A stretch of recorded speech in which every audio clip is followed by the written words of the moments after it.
আর কয়েকদিন পরেই জিলহজ মাস শুরু হতে যাচ্ছে। জিলহজ মাসের প্রথম 10টি দিন, এই দিনগুলো হলো ইবাদতের, নেক আমলের সবচেয়ে বড় যে মৌসুম রমাদান, তারপরে সবচেয়ে বড় মৌসুম হলো জিলহজের প্রথম দশক। ইবাদত এবং নেক আমলের জন্য আল্লাহ সুবহানাহু ওয়া তাআলা আমাদেরকে কিছু মৌসুম দিয়েছেন, কিছু সিজন দিয়েছেন। এই সিজনগুলোর মধ্যে থেকে সবচেয়ে বড় ইবাদতের মৌসুম বা সিজন কোনটা? রমজান মাস। মাস ব্যাপী পুরো 30 দিনের মৌসুম। রমজানের পরে ইবাদতের সবচেয়ে বড় বৃহত্তম ইবাদতের মৌসুম হলো কোনটা? জিলহজের প্রথম 10টা দিন। এই 10টা দিনের মর্যাদা, এই 10টা দিনের ফজিলত, এই 10টা দিনের মাহাত্ম্য আমাদের দেশের বেশিরভাগ মানুষ জানেন না। অথচ রমাদানের মর্যাদা মাশাআল্লাহ আমরা কম বেশি সবাই জানি। রমাদান মাসে আমাদের দেশে আলহামদুলিল্লাহ সাধারণ মানুষ যারা একেবারে দিন থেকে খুব বেশি যে দিনের খুব কাছে থাকেন তা না, দিন থেকে দূরে অনেক, তারাও রমজান মাস আসলে আলহামদুলিল্লাহ কিছু না কিছু ইবাদতের চেষ্টা করেন। তার মানে আলহামদুলিল্লাহ রমজান মাস ইবাদতের মৌসুম হওয়ার বিষয়টা এস্টাবলিশড। কিন্তু রমজান মাসের পরে ইবাদতের যে দ্বিতীয় বৃহত্তম মৌসুম আছে জিলহজের প্রথম 10 দিন, এই দিনগুলো, এই 10টা দিনও যে ইবাদতের বিরাট বড় মৌসুম, অনেক ফজিলতপূর্ণ সময়, এই সম্পর্কে আমাদের সমাজে খুব বেশি আলোচনা বা জানাশোনা নাই বললেই চলে। জিলহজের প্রথম 10 দিন আসলে আমাদের সমাজে একটা চিত্র আমাদের চোখের সামনে ভেসে ওঠে। রমজানের কথা চিন্তা করলে আমরা তারাবির কথা মনে করি, কোরআন তেলাওয়াতের কথা মনে করি, রোজা রাখার কথা মনে করি, ইফতার করার কথা মনে করি, সাহরি করার কথা মনে করি। আলহামদুলিল্লাহ অনেক ইবাদতের চিত্র আমাদের সামনে রমজানের কথা চিন্তা করলে ভেসে উঠে।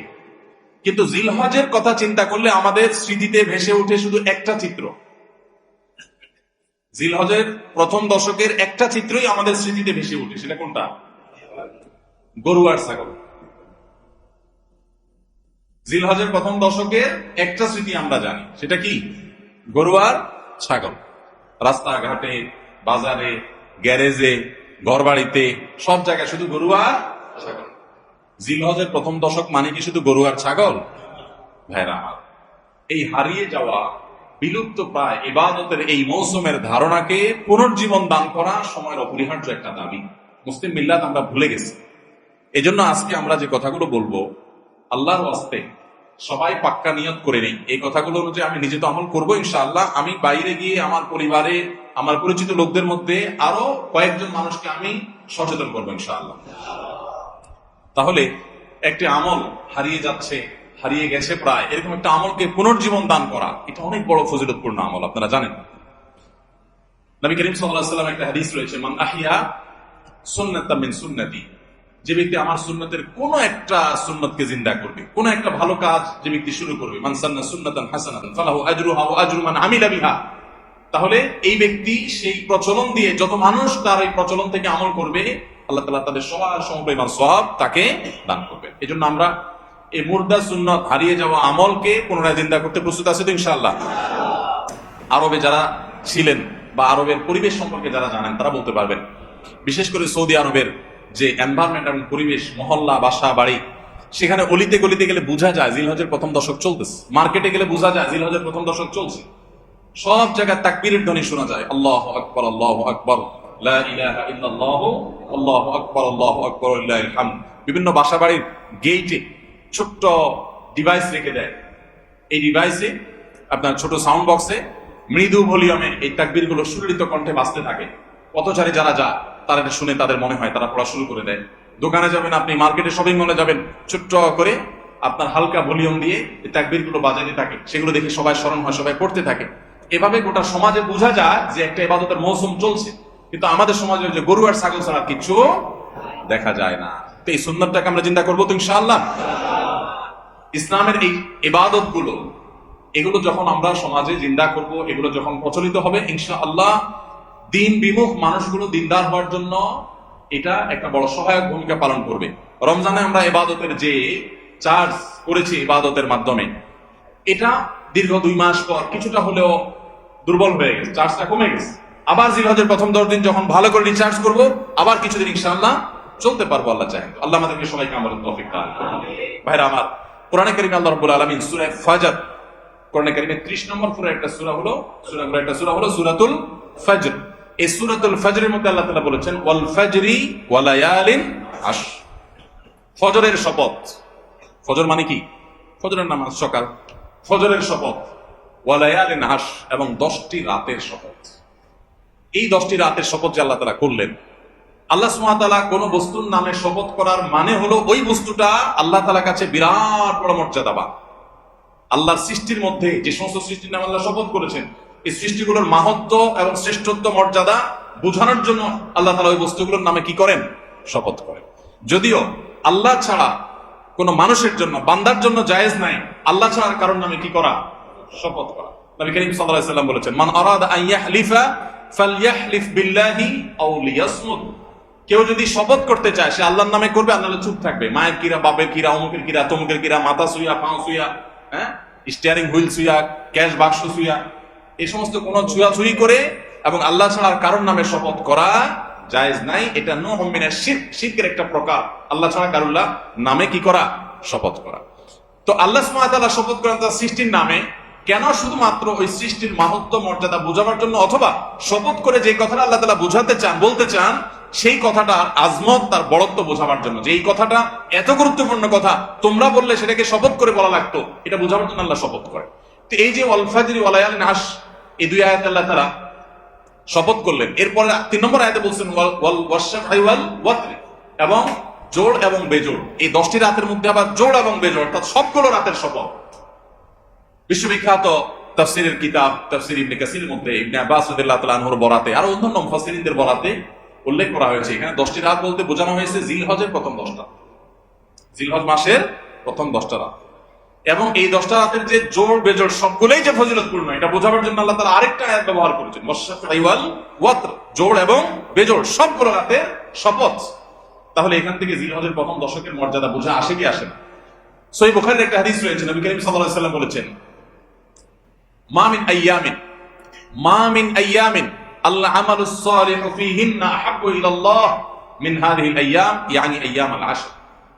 জিলহজের প্রথম 10 দিনের আমল, ইবাদত, নেক আমল, ভালো কাজ, এটা আল্লাহর কাছে এত প্রিয়, অন্য কোন সময়ের আমল ইবাদত, অন্য কোন দিনের আমল ইবাদত আল্লাহর কাছে এত প্রিয় না। বান্দা এই 10 দিনে নেক আমল করলে আল্লাহ তাআলা যত খুশি হন, অন্য কোন সময়ের নেক আমলে আল্লাহ তাআলা এত সন্তুষ্ট হন। জিজ্ঞাসা করা হলো, কিলা ওয়ালাল জিহাদ ইয়া রাসূলুল্লাহ, সাহাবীরা প্রশ্ন করলেন, হে আল্লাহর রাসূল, অন্য সময় আল্লাহর রাহে যদি কেউ জিহাদে যায়, অন্য সময় যদি জিহাদে রত হয়, তাহলে সেই আমলটার মর্যাদাও কি এই দশকের সাধারণ নেক আমলের চাইতে উত্তম না? ওটা তো জিহাদ, জীবন বাজি রাখা। এই সময়ের সাধারণ নেক আমলের চাইতে অন্য সময়ের জিহাদটাও কি উত্তম না? নবী সাল্লাল্লাহু আলাইহি ওয়াসাল্লাম বলেছেন, ওয়ালাল জিহাদু ফি সাবিলিল্লাহ, অন্য সময়ের জিহাদও এই সময়ের সাধারণ নেক আমলের চাইতে উত্তম না, ইল্লা, তবে অন্য সময়ের জিহাদ যদি কেউ এই পর্যায়ে করে যে তিনি তার জান মাল সবকিছু নিয়ে জিহাদে গেছেন, কিন্তু কিছু নিয়ে ফিরে আসতে পারেন না, সব আল্লাহর রাহে কুরবানি করে দিয়েছেন, এই লোকের কথা ভিন্ন, তার মর্যাদা সবকিছুর উপরে।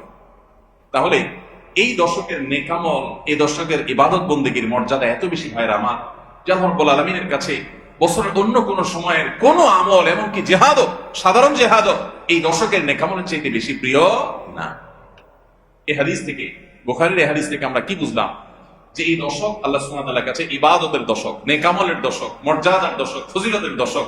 আল্লাহ রাব্বুল আলামিন এই দশকের কদর করার তৌফিক আমাদের সবাইকে দান করুন। ভাইরা আমার, বিশ্ববিখ্যাত হাদিস বেত্তা হাফেজ ইবনে হাজার আসকালানী রাহমাতুল্লাহি আলাইহি জিলহজের প্রথম দশক সম্পর্কে বলেছেন, জিলহজের প্রথম দশকের এত মর্যাদা কেন বেশি ভাই? কারণ সমস্ত ইবাদাতের সমাহার এই দশকের মধ্যে আছে। ইসলামের যে মৌলিক ইবাদত গুলো আছে, প্রায় সব মেইন সব ইবাদত গুলোর সমাহার এই দশকে আপনি খুঁজে পাবেন, এমনকি রমজানেও পাবেন না সব। এই দশকে সবগুলোর সমাহার পাবেন কিভাবে? এই দশকে আমরা দেখি যে প্রথমত ঈমান তো 12 মাসের আমল, অন্য সময়ও আছে, এই সময়ও আছে। 5 ওয়াক্ত নামাজ 12 মাসের আমল, অন্য সময়ও পড়তে হয়, এই দশকেও পড়তে হয়। রোজা রমজান মাসে আছে, এই দশকেও রোজা আছে, প্রথম 9 দিনই রোজার কথা হাদিসে আছে, আবার বিশেষভাবে আরাফাতের দিন রোজার কথা আছে। তাহলে ইসলামের তৃতীয় রকম রোজা, অবশ্য হজ হলো যাকাত হলো তৃতীয় রকম। যাকাত অন্য সময় দেওয়া যায়, এই সময়ও দেওয়া যায়, তাহলে যাকাত আদায়যোগ্য সময় এটা। আবার রোজারও আমল এই দশকের মধ্যে আছে, আর হজ তো হয় এই দশকে, হজের মূল কাজই হলো এই দশকে, ফরজ কাজগুলো সব এই দশকেই হয়ে যায়। তাহলে এই দশকে ঈমান আছে, নামাজ আছে, যাকাত আছে, রোজা আছে, হজ আছে, আবার কোরবানি আছে। আবার জিকিরের জন্য আলাদা নির্দেশ আছে, এই দিনগুলোতে বিশেষভাবে আল্লাহর জিকির কর। আছে না নাই ভাই? তাহলে আমরা কি বুঝলাম? এই দশকের সমস্ত ইবাদতের কি আছে? সমাহার আছে, সমস্ত ইবাদতের নজির আছে। এই জন্য এই দশকের মর্যাদা অনেক বেশি। আল্লাহ রাব্বুল আলামিন এই দশকের মর্যাদা এবং কদর আমাদের সবাইকে করার তৌফিক নসিব করুন। ভাইরা আমার, এই দশকের মর্যাদা নিয়ে আমরা কথা বাড়াতে চাই না, এবার আমরা করণীয়তে চলে যাই। কি করব আমরা? আমরা কোরআন এবং হাদিসের আলোকে 11টি আমলের কথা বলতে পারি। এই 11টি আমল এই দশকের জন্য খাস, স্পেশাল। নাম্বার 1 নম্বর এই দশকের আমল হলো বেশি বেশি আল্লাহর জিকির করা। কি করা? বেশি বেশি আল্লাহ জিকির করা। কারণ কোরআনে কারিমে সূরা তাওবাতে আল্লাহ রাব্বুল আলামিন এই দশককে ইঙ্গিত করে বলেছেন যে তোমরা আল্লাহ তাআলার জিকির করো ফি আইয়ামিন মাহদুদাত, নির্দিষ্ট দিনসমূহে, নির্ধারিত দিনগুলোতে তোমরা আল্লাহর জিকিরে মাশগুল থাকো। এখানে আল্লাহর জিকির যে নির্দিষ্ট দিনগুলোতে রাখার কথা বলা হয়েছে, সেই আয়াতের ব্যাখ্যা আবারও তাফসীর ইবনে কাসিরে এবং ইবনে আব্বাস রাদিয়াল্লাহু তাআলা সহ আরো অন্যান্য মুফাসসিরদের থেকে বর্ণিত হয়েছে যে নির্দিষ্ট দিন বলতে জিলহজের প্রথম 10 দিনকে আল্লাহ তাআলা মিন করেছেন। এই 10 দিনই তোমরা আল্লাহর জিকিরে বেশি বেশি করে আল্লাহ তাআলা জিকির করো। তাহলে জিকির শুধু না, পরিমাণে বাড়িয়ে বাড়িয়ে বেশি বেশি পরিমাণে জিকির করতে হবে এই দশকে। আল্লাহ তাআলার স্মরণ অন্তরে হবে, মুখে আল্লাহ তাআলার জিকির চলবে, কাজের মাধ্যমে জিকিরের আমল চলবে, অন্তরের স্মরণের মাধ্যমে, মুখে জিকিরের মাধ্যমে। কোরআনের তেলাওয়াত একটা জিকির, তাসবিহ গুলো একটা জিকির, তাহমিদ আল্লাহর প্রশংসা একটা জিকির। এরকম যত জিকির আছে, এই দশক হলো জিকিরের দশক। সবচেয়ে বেশি জিকির চলবে, সবচেয়ে বেশি কি চলবে? জিকির চলবে। দ্বিতীয়ত যে আমলটি চলবে তা হলো যে কোনো নেক আমল, যে কোনো নেক আমল। কারণ একটু আগে আমরা হাদিস শুনলাম যে নবী করিম সাল্লাল্লাহু আলাইহি ওয়াসাল্লাম বলেছেন, মা মিন আইয়ামিন আল্লাহ আমালুস সালিহু ফিহিন্না আহাব্বু ইলাল্লাহ মিন হাযিহিল আইয়াম। এই জিলহজের 10 দিনের চাইতে অন্য কোন দিনের নেক আমল আল্লাহর কাছে বেশি প্রিয় না। মাস হিসাবে রমাদান সবচেয়ে সেরা, আর দিন হিসাবে খুচরা দিনগুলোর মধ্যে রমজানের বাইরে সবচেয়ে সেরা কোনটা? জিলহজের প্রথম দশক। রমজানের পরে মর্যাদার বিচারে সবচেয়ে বেশি মর্যাদাপূর্ণ দশক হলো এই দশক। এই জন্য এই দশকে আমল করলে আল্লাহর কাছে এত প্রিয় যে অন্য কোনো সময় আমল আল্লাহর কাছে এত প্রিয় না। এই জন্য এই দশকের দ্বিতীয় আমল হলো বেশি বেশি নেক আমল করা। বেশি বেশি কি করা? নেক আমল করা। রুটিন যে নামাজগুলো আছে, কাজগুলো আছে, সেগুলো বিশেষ ইহতিমামের সাথে করা। অন্য সময় আপনি নামাজে টুকটাক গাফলতি করেন, কিন্তু এই দশকে মোটেই করবেন না। অন্য দশকে আপনার ফজরের জামাত একটু মিস হয়, এই দশক মোটেই করবেন না। আগে থেকে ইহতিমাম থাকবে যে এই দশক কোনোভাবে ইবাদত থেকে আমি যেন দূরে না থাকি। আল্লাহ তাআলা আমাদের সবাইকে আমলের তৌফিক দান করুন। তাহলে 2 নম্বর আমল হলো বেশি বেশি নেক আমল করা এই দশকে। রুটিন নেক আমলগুলো যেগুলো সবসময় করতে হয়, এগুলোকে বিশেষ ইহতিমামের সাথে করা, আর আরো নফল আমল বাড়িয়ে বাড়িয়ে করা। আপনি অন্য সময় কোরআন তেলাওয়াত খুব বেশি করতে পারেন না, এই দশকে কোনো অবস্থাতে ছাড়বেন না। অন্য সময় তাসবিহ তেলাওয়াত খুব বেশি হয় না, এই দশকে কোনো অবস্থায় ছাড়বেন না। অন্য সময় নামাজে খুব বেশি খুশু ধরে রাখতে পারেন না, এই দশকে চ্যালেঞ্জ থাকবে যে ধীরস্থিরতার সাথে, মনোযোগের সাথে নামাজ পড়ব। এভাবে নেক আমলের কসরত করতে থাকবেন আল্লাহর প্রিয় পাত্র হওয়ার পথে। আমরা এগিয়ে যেতে চাইলে এই দশক, এই 10টা দিন আমাদের জন্য বিরাট বড় একটা সুযোগ। আল্লাহ আমাদের সবাইকে তৌফিক দান করুন। 3 নম্বর এই দশকের করণীয় হলো সকল গুনাহ থেকে অন্য সময়ের চাইতে এই সময়টাতে বেঁচে থাকার জন্য বেশি সচেষ্ট থাকা। গুনাহ তো 12 মাসই আমরা করব না, কিন্তু এই দশক গুনাহ না করার ব্যাপারে চেষ্টাটা একটু বেশি থাকবে। কারণ আপনারা সূরা তাওবার একটা আয়াত শুনেছেন, আল্লাহ রাব্বুল আলামিন সম্মানিত 4 মাসের আলোচনা করে বলেছেন, যালিকাদ দীনুল কাইয়্যিম ফালা তাজলিমু ফিহিন্না আনফুসাকুম। এই সম্মানিত মাসগুলোতে তোমরা নিজের প্রতি নিজে অবিচার করিও না।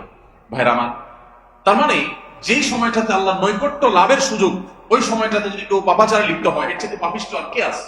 এই জন্য আল্লাহ রাব্বুল আলামিন আমাদেরকে দরদের সাথে বলছেন, ভাষা খেয়াল করেন, ফালা তাজলিমু ফিহিন্না আনফুসাকুম, তোমরা নিজের পায়ে নিজে কুঠারাঘাত করিও না।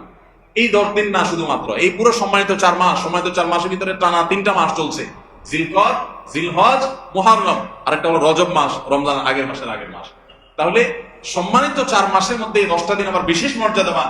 অতএব এই আয়াতটা এখানে আরো বেশি ফিট হবে, অর্থাৎ পাপাচার থেকে বাঁচার জন্য আলাদা কসরত থাকবে। অন্য সময় আমি গুনাহের কাজ করলেও এই দশকে কোনো অবস্থাতে আল্লাহর নাফরমানি করব না। আল্লাহ আমাদের সবাইকে বেঁচে থাকার তৌফিক দান করুন। ভাই আমার, তাহলে 3 নম্বর আমল আমরা পেয়ে গেলাম। 4 নম্বর আমল হলো যাদেরকে আল্লাহ তাআলা সামর্থ্য দিয়েছেন তারা হজ করবেন। এই দশক হজের আমলের মাস, আমলের দশক, এই দশকেই তো হজ হবে। অতএব যাদের তৌফিক দিয়েছেন আল্লাহ তাআলা, তারা কি করবেন? হজ করবেন। এটা এই দশকের আমল। এটা হলো 4 নম্বর আমল। 5 নম্বর আমল হলো যাদেরকে আল্লাহ সামর্থ্য দিয়েছেন তারা এই দশকে কুরবানি করবেন। কারণ কুরবানি এমন একটা আমল, নবী করিম সাল্লাল্লাহু আলাইহি ওয়াসাল্লাম মদিনায় হিজরত করেছেন, এরপর থেকে প্রতি বছর তিনি কি করেছেন? কুরবানি করেছেন। আল্লাহ নির্দেশ করেছেন, ফাসাল্লি লিরাব্বিকা ওয়ানহার, তুমি তোমার রবের নির্দেশ পালনার্থে নামাজ আদায় করো এবং কুরবানি করো।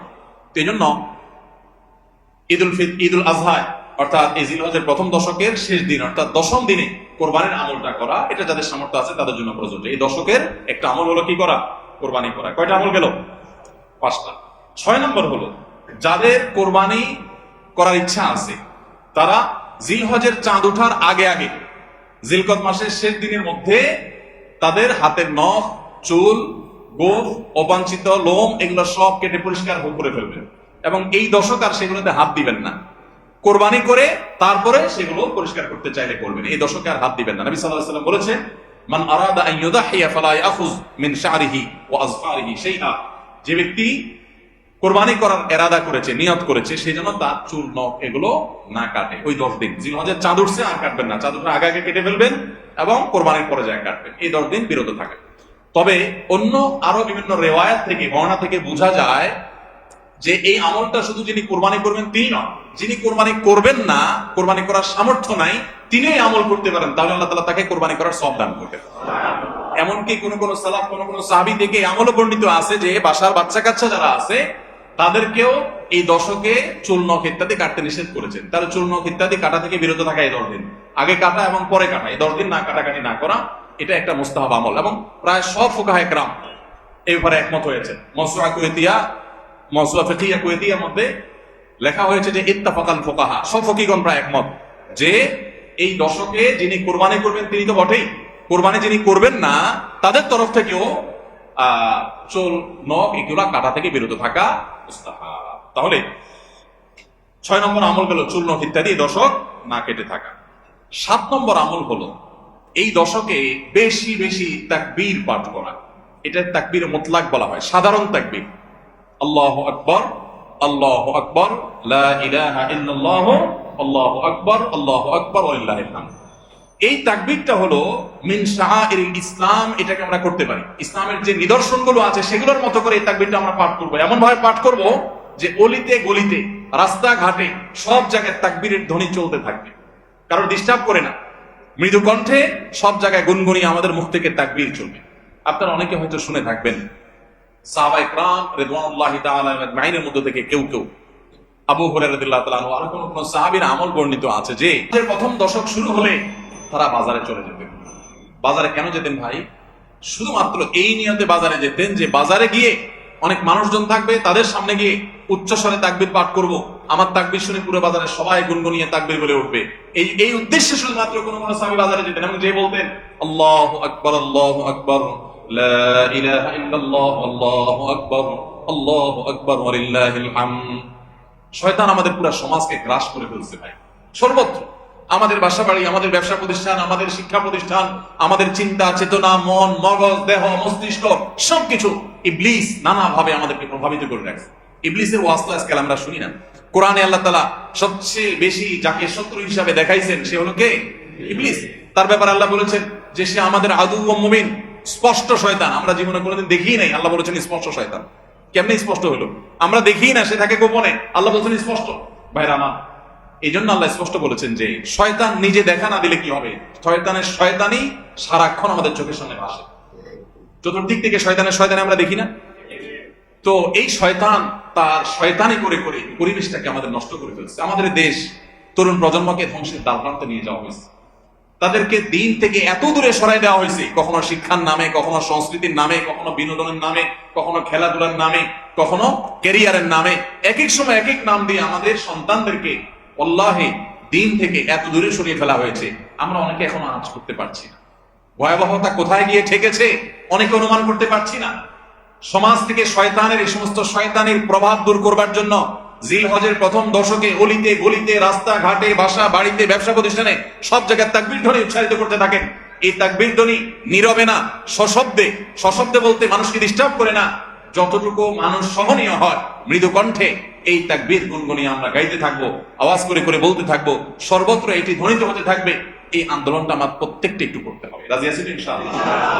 ভাইরা আমার, বাজারে গিয়ে, চায়ের দোকানে, মাছের বাজারে বা খুব জমজমাট বাজারে গিয়ে যদি আপনি হঠাৎ করে তাকবীর দিয়া উঠেন, আল্লাহু আকবার, আল্লাহু আকবার, লা ইলাহা ইল্লাল্লাহ, আল্লাহু আকবার, আল্লাহু আকবার ওয়া লিল্লাহিল হামদ, কত মধুর কণ্ঠে এই তাকবীর পাঠ করা যায়।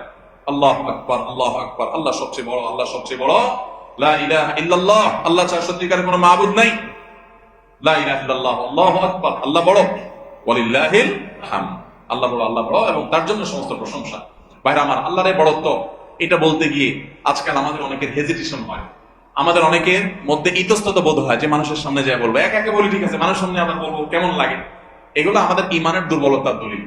আমার আল্লাহর বড়ত্ব বর্ণনা করতে আমার মধ্যে ইতস্তত বোধ যদি হয়, তো আমার সাথে নিমুখ হারাম আর কি আছে আল্লাহর জমিনে?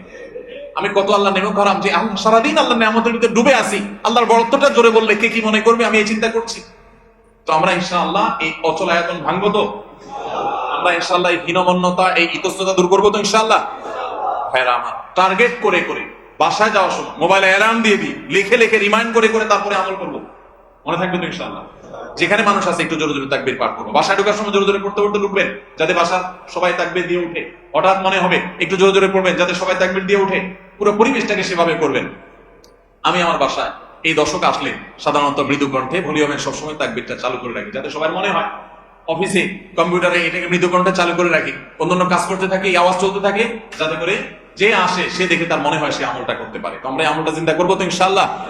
যদি আপনি বাজারে গিয়ে তাকবীর বলেন, আমাদের সমাজের যে অবস্থা, যে অবক্ষয়, দ্বীনি চেতনা দিন দিন যেভাবে হারিয়ে গেছে, আপনার তাকবীর শুনে হয়তো অনেকে হাসবে। হঠাৎ করে যখন বাজারে গিয়ে তাকবীর দিবেন জোরে জোরে বলবে, ব্যাপার কি? কেউ কেউ হয়তো ইশারা করতে মাথায় হয়তো কোনো সমস্যা আছে, এরকম হতে পারে, হতে পারে কি পারে না? কেন হতে পারে? কারণ সব গাফেলদের মধ্যে একজন জাকের আসছে, সব গাফেলদের মধ্যে একজন জাকের আসছে। যেখানে সবাই গাফলতিতে নিমজ্জিত, সেখানে একজন জিকিরকারী আসছে। এজন্য ওই গাফেলদের মধ্যে জিকিরকারী একজন জিকিরকারী ব্যক্তিকে মনে হয় পাগল, অথবা তাকে বলা হয় যে আননোন। অথচ হওয়া দরকার ছিল মুসলমানদের সমাজে সবাই জাকের, এক দুজন গাফেল, আর আমরা সবাই হয়ে গেছি গাফেল। এই জন্য একজন জিকিরকারী হলে তাকে মানুষ কি করে? উপহাস করে, পাগল মনে করে।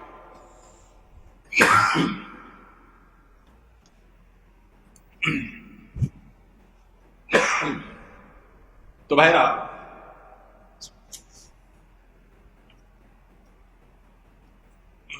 ওই যে কোন দেশে নাকি রাজাকে ভবিষ্যৎবাণী করা হয়েছে যে রাজা সাহেব পাগলা পানি আসতেছে, পাগলা পানি,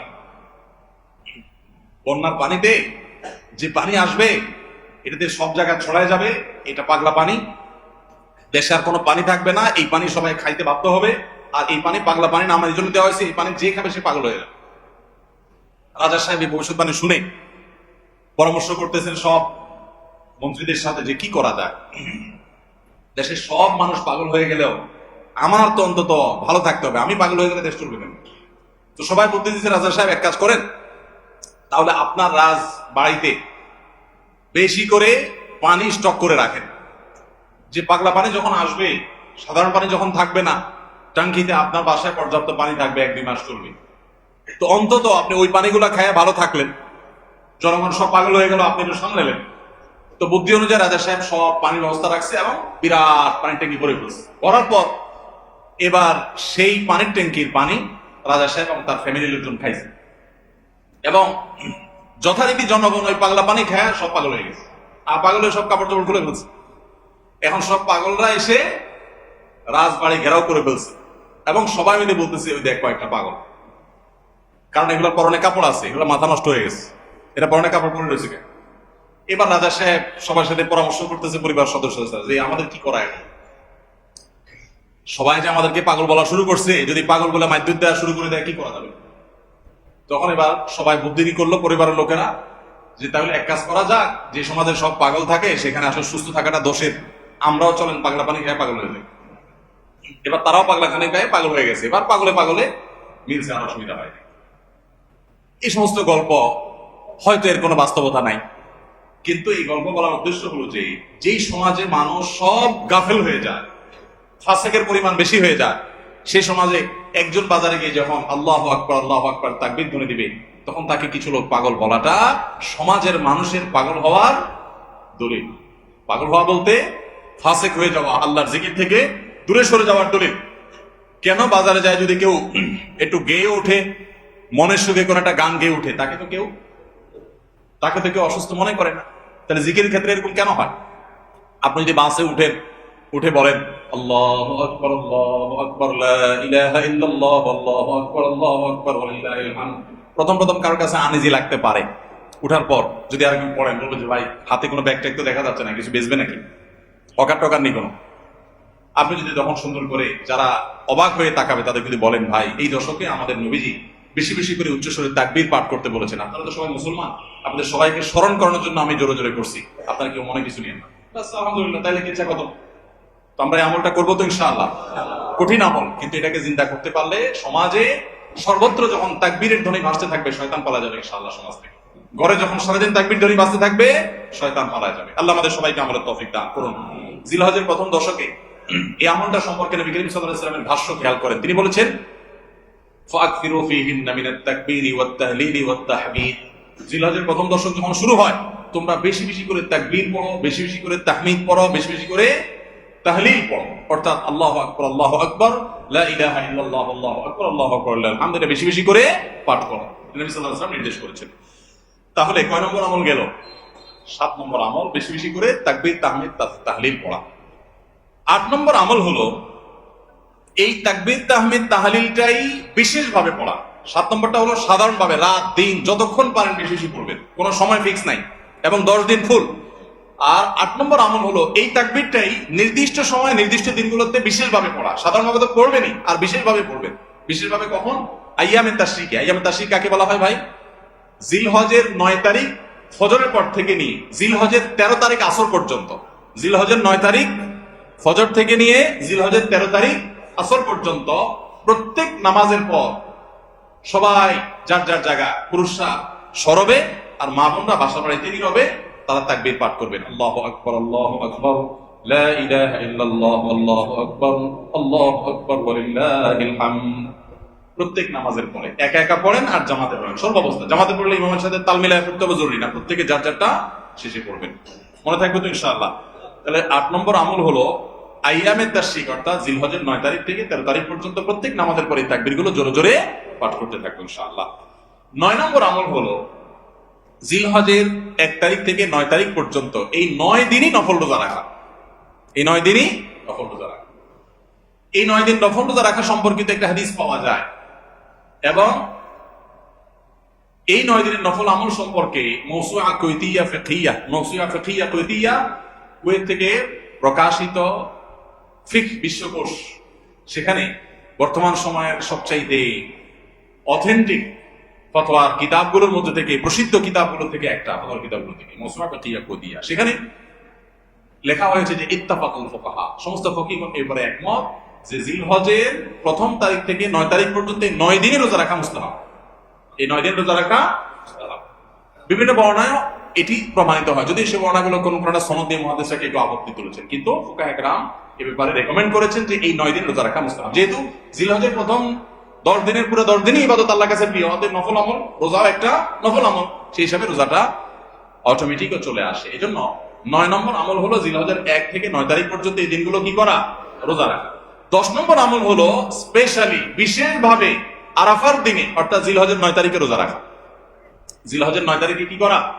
রোজা রাখা। প্রথম 9 দিন সাধারণ, আর বিশেষভাবে 9 তারিখের গুরুত্ব আরো বেশি, কারণ নবী করিম সাল্লাল্লাহু আলাইহি ওয়াসাল্লাম বলেছেন, সিয়াম ইয়াউমি আরাফা আহতাসিবু আলাল্লাহি আন ইউকাফিরা সানাতাল্লাতী ক্বাবলাহা ওয়াল্লাতী বা'দাহা। আরাফাত দিনের রোজা, অর্থাৎ জিলহজের 9 তারিখের রোজা, এই রোজার সম্পর্কে আল্লাহর কাছে আমার ধারণা, আল্লাহর প্রতি নবী সাল্লাল্লাহু আলাইহি ওয়াসাল্লাম বলছেন যে আমার ধারণা যে এই রোজার বিনিময়ে আল্লাহ তাআলা 1 বছর পূর্বের আর 1 বছর পরের, অর্থাৎ আগামী 1 বছর এবং গত 1 বছর গুনাহ আল্লাহ তাআলা মাফ করে দিবেন। আমরা এই পর্যন্ত যত ফজিলতের কথা শুনেছি, পিছনে গুনাহ মাফ করে দিবেন, গত 1 বছর গুনাহ মাফ করে দিবেন, সারাদিন গুনাহ মাফ করে দেওয়া হবে, এরকম বিভিন্ন হাদিস আমরা শুনেছি, কিন্তু এরকম কোন হাদিস কি হয়তো আমরা এই হাদিস ছাড়া আরেকটা হাদিস শুনি নাই যে 1 বছর অগ্রিম গুনাহ মাফ করবেন। যদি আল্লাহ তাআলা কাউকে হায়াত দেন, তিনি 1 বছরের গুনাহ মাফ পেয়ে যাবেন। কোন কোন হাদিস বেত্তাগণ বলেন যে হাদিসের মধ্যে ইশারা পাওয়া যায় যে কেউ যদি আরাফাতের রোজা রাখার তৌফিক পায়, হয়তোবা আগামী 1 বছর হায়াত পাওয়ার তৌফিক হবে তার। যদিও এটা জাস্ট একটা ব্যাখ্যা, এটা এমন না যে হাদিসে বলা হয়েছে আলাদা গ্যারান্টি দিয়ে, এরকম না। অতএব ব্যত্যয় ঘটলে করতে পারে, কথা বুঝে আসছে ভাই? তো এই জন্য এই আরাফাত দিনের রোজা এটা আমরা মিস করবো না ইনশাআল্লাহ। তাহলে 10 নম্বর আমল গেল জিলহজের 9 তারিখে রোজা। 11 নম্বর আমল হলো ঈদুল আজহার সমস্ত সুন্নাত গুলো আমল করা। ঈদুল আজহার অনেকগুলো সুন্নাত আছে না, এই সুন্নাহগুলো সবগুলো আমল করা। ঈদুল আজহার যে সুন্নাহগুলো আমল সাধারণত হয় না, গোসল আমরা করি, সুগন্ধি আমরা ব্যবহার করি, আলহামদুলিল্লাহ, অন্য অনেক সুন্নাত আমরা আমল করি, কিন্তু যে সুন্নাতের আমল সাধারণত হয় না তার ভিতরে একটা হলো ফজরের নামাজ মহল্লার মসজিদে এসে পড়া, ভোর রাতে আগে আগে উঠা। অন্য সময়ের চাইতে ঈদের দিন ফজরে মুসল্লিয়ান আমাদের মসজিদে কম থাকে, কারণ চাঁদ রাতে তামাশা করে বেড়ায়, ফজর নামাজ মিস হয়ে যায়। তো ইমানদার সেটা করতে পারেন না। ঈদের সুন্নাহটা বিশেষভাবে আদায় করার চেষ্টা করা দরকার, অর্থাৎ জামাতের সাথে ফজর নামাজ পড়া দরকার, আগে আগে উঠা দরকার। ঈদের দিনের সুন্নাতগুলোর মধ্যে থেকে একটা।